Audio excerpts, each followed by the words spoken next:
SM. Krishna ದಶಪಥ ರಸ್ತೆ ಇವತ್ತು ಲೋಕಾರ್ಪಣೆಯಾಗಿದೆ. ಕೆಂಪೇಗೌಡ ಜಯಂತಿಯ ಅಂಗವಾಗಿ ದಶಪಥ ರಸ್ತೆ ಲೋಕಾರ್ಪಣೆಯಾಗಿದೆ. ಇದ್ರ ಬಗ್ಗೆ ಒಂದು ಬ್ರೇಕಿಂಗ್ ಅಪ್ಡೇಟ್ ಆಗ್ತಾ ಇದೆ, ಬನ್ನಿ ನೋಡ್ಕೊಂಡು ಬರೋಣ. ಬೆಂಗಳೂರನ್ನು ಸಿಂಗಾಪುರ್ ಮಾಡಬೇಕು ಅಂತ ಕನಸನ್ನು ಕಂಡವರು ಅವರ ಹೆಸರಲ್ಲಿ ಇವತ್ತು ಕೆಂಪೇಗೌಡರ ಜಯಂತಿಯ ಅಂಗವಾಗಿ ಒಂದು ಸವಿ ನೆನಪಿಗೋಸ್ಕರ ಬೆಂಗಳೂರಿಗೆ ಹೊಸ 10.7 ಕಿಲೋಮೀಟರ್ ದಶಪಥ ರಸ್ತೆ ಉದ್ಘಾಟನೆ ಆಗಿದೆ. ನೋಡಿ, ದೃಶ್ಯಾವಳಿಯಲ್ಲಿ ಕೂಡ ಗಮನಿಸ್ತಾ ಇದ್ದೀರಾ. ಇದು ಹೊಸದಾಗಿ 10.7 ಕಿಲೋಮೀಟರ್ ದಶಪಥ ರಸ್ತೆ ಉದ್ಘಾಟನೆ. ಇದು ನಿಜಕ್ಕೂ ಒಂಥರ ಸಾರ್ವಜನಿಕರಿಗೆ ಸಾಕಷ್ಟು ಅನುಕೂಲವಾಗುವಂಥ ನಿಟ್ಟಿನಲ್ಲಿ ಈ ಒಂದು ರಸ್ತೆ ಸಹಕಾರಿಯಾಗುತ್ತೆ. ಮಾಜಿ ಸಿ.ಎಂ. ಎಸ್.ಎಂ. ಕೃಷ್ಣ ಅವರು ಒಂದು ದೂರದೃಷ್ಟಿ ಚಿಂತನೆಯನ್ನು ಇಟ್ಕೊಂಡಿದ್ರು. ಅವರು ರಸ್ತೆ ಇರ್ಬೋದು, ಬೇರೆ ಬೇರೆ ಅಭಿವೃದ್ಧಿಯ ವಿಚಾರದಲ್ಲಿ ಸಾಕಷ್ಟು ದೂರದೃಷ್ಟಿಯನ್ನು ಇಟ್ಕೊಂಡಂಥವ್ರು. ಯಾಕಂದರೆ ಬೆಂಗಳೂರನ್ನು ಸಿಂಗಾಪುರ್ ಮಾಡಬೇಕು ಅಂತ ಅವತ್ತೇ ಕನಸು ಕಂಡಂಥವ್ರು ಅವರು. ಹಾಗಾಗಿ ಈ ದಶಪಥ ರಸ್ತೆ ಲೋಕಾರ್ಪಣೆಯನ್ನು ಸಿ.ಎಂ. ಡಿ.ಕೆ. ಶಿವಕುಮಾರ್ ಮಾಡಿದ್ದಾರೆ.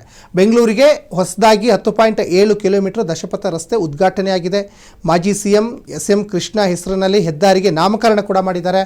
ಇದು 600 ಕೋಟಿ ರೂಪಾಯಿ ವೆಚ್ಚದಲ್ಲಿ BDA ನಿರ್ಮಿಸಿದಂತಹ ಮೆಗಾ ಯೋಜನೆ. ಇದು ಕಡಬಗೆರೆ ಚಲ್ಲಘಟ್ಟ ಮೆಟ್ರೋ ಸಂಪರ್ಕ ಮತ್ತಷ್ಟು ಈಗ ಸುಗಮ ಆಗುತ್ತೆ ಅನ್ನಲಿಕ್ಕೆ ಈ ಒಂದು ರಸ್ತೆ ಸಾಕ್ಷಿಯನ್ನು ಕರೆಸ್ತಾ ಇದೆ. ದೃಶ್ಯಾವಳಿಯಲ್ಲಿ ಕೂಡ ಗಮನಿಸ್ತಾ ಇದ್ದಾರೆ. ಕಾಂಗ್ರೆಸ್ನ ಘಟಾನುಘಟಿ ಲೀಡರ್ಗಳು ಇವತ್ತು ಲೋಕಾರ್ಪಣೆಯನ್ನು ಮಾಡಿದರು.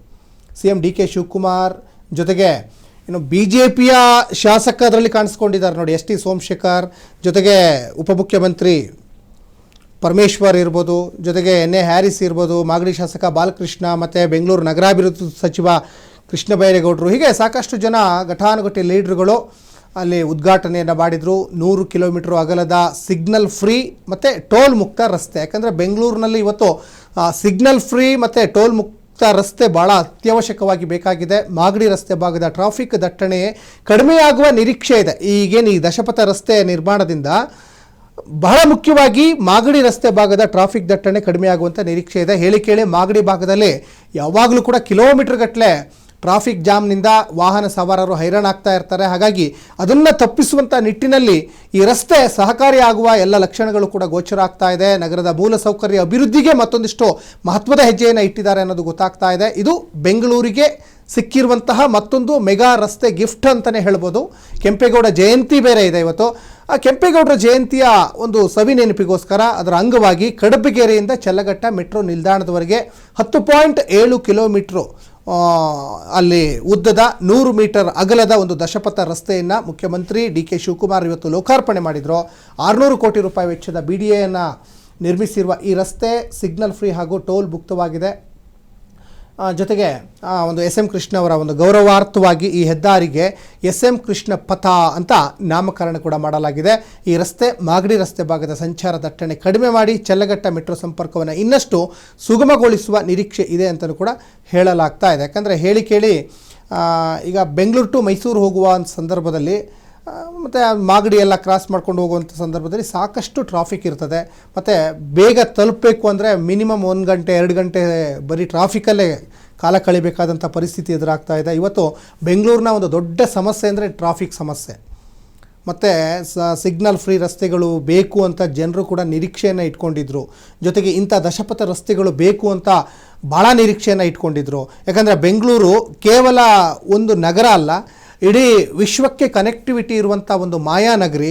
ಇವತ್ತು ಬೆಂಗಳೂರನ್ನು ವಿಶ್ವದ ನಾನಾ ದೇಶದ ಪ್ರಮುಖ ಲೀಡರ್ಗಳು ಗಮನಿಸ್ತಾ ಇರ್ತಾರೆ, ಇಲ್ಲಿಗೆ ವಿಸಿಟ್ ಕೊಡ್ತಾ ಇರ್ತಾರೆ. ಅವ್ರು ಬಂದಾಗ ತಕ್ಷಣ ನೋಡೋಂಥದ್ದೇ ಇಲ್ಲಿಯ ರಸ್ತೆಗಳು. ಸಹಜವಾಗಿ ನಾವಾದರೂ ಕೂಡ ಬೇರೆ ಕಂಟ್ರಿಗೆ ಹೋದಾಗ ನಾವು ಗಮನಿಸೋದು ಅಲ್ಲಿಯ ರಸ್ತೆಗಳು, ಅಲ್ಲಿಯ ಅಭಿವೃದ್ಧಿ ಹೆಂಗೆ ಮಾಡಿದ್ದಾರೆ, ಯಾವ ರೀತಿಯಾಗಿ ಸ್ವಚ್ಛತೆಯನ್ನು ಇಟ್ಕೊಂಡಿದ್ದಾರೆ, ಎಲ್ಲವೂ ಕೂಡ ನಾವು ಹೆಂಗೆ ಗಮನಿಸ್ತೀವಿ. ಅದೇ ರೀತಿಯಲ್ಲೇ ಬೇರೆ ಬೇರೆ ದೇಶದ ಜನ ಅಥವಾ ಅಲ್ಲಿಯ ದೊಡ್ಡ ದೊಡ್ಡ ಲೀಡ್ರುಗಳು, ಬಿಸ್ನೆಸ್ ಮ್ಯಾನ್ಗಳೆಲ್ಲ ಇಲ್ಲಿಗೆ ಬಂದಾಗ ಅದನ್ನೇ ಗಮನಿಸ್ತಾರೆ. ಜೊತೆಗೆ ಅವರು ಇನ್ವೆಸ್ಟ್ ಮಾಡಲಿಕ್ಕೆ ಮುಂದಾಗ್ತಾರೆ. ಇವತ್ತು ನಾವು ಬೆಂಗಳೂರನ್ನು ಎಷ್ಟು ಇಂಪ್ರೂವ್ಮೆಂಟ್ ಮಾಡ್ತೀವೋ ಅಷ್ಟು ಇಲ್ಲಿಗೆ ಇನ್ವೆಸ್ಟ್ರು ಜಾಸ್ತಿ ಬರ್ತಾ ಹೋಗ್ತಾರೆ. ಜೊತೆಗೆ ಬೇರೆ ಬೇರೆ ಕಂಟ್ರಿ ಜೊತೆ ಕನೆಕ್ಟಿವಿ ಇರುವಂಥ ಈ ಒಂದು ನಗರ ಮತ್ತಷ್ಟು ಫೇಮಸ್ ಆಗಲಿಕ್ಕೆ ಇಲ್ಲಿಯ ಮೂಲಭೂತ ಸೌಕರ್ಯಗಳು ಜಾಸ್ತಿ ಇಂಪ್ರೂವ್ಮೆಂಟ್ ಆಗಲೇಬೇಕಾಗ್ತದೆ. ಅದರಲ್ಲಿ ಮಸ್ಟ್ ಆ್ಯಂಡ್ ಶುಡ್ ರಸ್ತೆ ಜೊತೆಗೆ ಇಲ್ಲಿಯ ಒಂದು ಕ್ಲೀನ್ನೆಸ್ ಅದನ್ನು ಕೂಡ ಗಮನಿಸ್ತಾ ಇರ್ತಾರೆ. ಹಾಗಾಗಿ ಈ ದಶಪಥ ರಸ್ತೆಯಿಂದ ಟ್ರಾಫಿಕ್ ಜಾಮ್ ಕಂಟ್ರೋಲ್ ಜೊತೆಗೆ ಸಿಗ್ನಲ್ ಫ್ರೀ ರಸ್ತೆ ಮತ್ತು ಇನ್ನು ಆ ಭಾಗದ ಜನಗಳಿಗೆ ಸದಾ ಒಂದು ಟ್ರಾಫಿಕ್ನಿಂದ ಸಾಕಷ್ಟು ಒಂದು ಹೈರಾಣಾಗ್ತಾ ಇದ್ರಲ್ಲ, ಅದರಿಂದ ಇವಾಗ ಸ್ವಲ್ಪ ಮುಕ್ತಿ ಸಿಗುವ ಎಲ್ಲ ಲಕ್ಷಣ ಕಂಡು ಬರ್ತಾ ಇದೆ ಅನ್ನೋದು ಗೊತ್ತಾಗ್ತಾ ಇದೆ. ದಶಪಥ ರಸ್ತೆ ಲೋಕಾರ್ಪಣೆ ಆಗಿದೆ. ಕಾಂಗ್ರೆಸ್ನ ಘಟಾನುಘಟಿ ಲೀಡರ್ಗಳು ಜೊತೆಗೆ ಸಂಬಂಧಪಟ್ಟಂತಹ ಅಧಿಕಾರಿಗಳು ಎಲ್ಲರೂ ಕೂಡ ಆ ಒಂದು ರಸ್ತೆ ಉದ್ಘಾಟನೆ ಕಾರ್ಯಕ್ರಮದಲ್ಲಿ ಸಾಕ್ಷಿಯಾಗಿದ್ದನ್ನು ಕೂಡ ನೀವು ಗಮನಿಸ್ತಾ ಇದ್ದೀರಾ. ಇದು ಮಾಜಿ ಮುಖ್ಯಮಂತ್ರಿ ಕೃಷ್ಣ ಅವರ ಒಂದು ಸವಿ ನೆನಪಿನಲ್ಲಿ ನಿರ್ಮಾಣ ಆದಂಥ ಒಂದು ರಸ್ತೆ ಇದು.